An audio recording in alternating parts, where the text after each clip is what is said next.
It was the kind of night when even the trees seemed afraid. The wind screamed like it was carrying forgotten stories, and the rain felt endless. In that storm, I was just a boy, lost searching for something I couldn't name.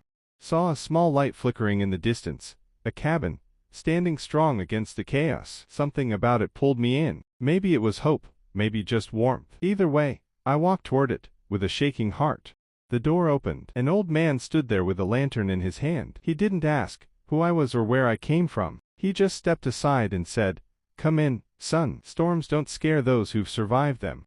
Sat by the fire, soaked to the bone, heart heavier than my clothes. I whispered, "I've lost everything. My dreams were dust, my strength gone, and my spirit empty." He placed a warm hand on my shoulder, and said gently, "Loss isn't the end, my boy. It's often the place where truth begins. What you've lost may not be what you needed at all."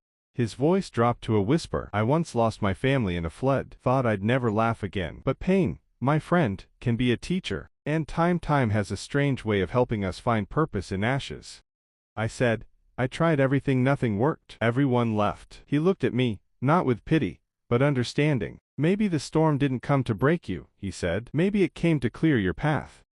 The old man lit another lantern and smiled. "Do you know why I light these every night?" I shook my head. He said, "Because someone, somewhere, is wandering in the dark. A small light might lead them home." I asked, "You lit this one for me?" He smiled again. "No, I lit it for anyone who feels like giving up. You just happened to find it. Or maybe it found you." I stared at the flame. It was small, quiet, but somehow it burned louder than the storm. In that little flicker, I saw something I hadn't seen in months: hope. The storm outside began to calm, but something inside me had already started changing. I didn't know what the future held, but I knew I wouldn't face it the same way again. He looked at me one last time and said, "Pain will return, storms will come again, but now you carry a light inside you. And that, my boy, changes everything."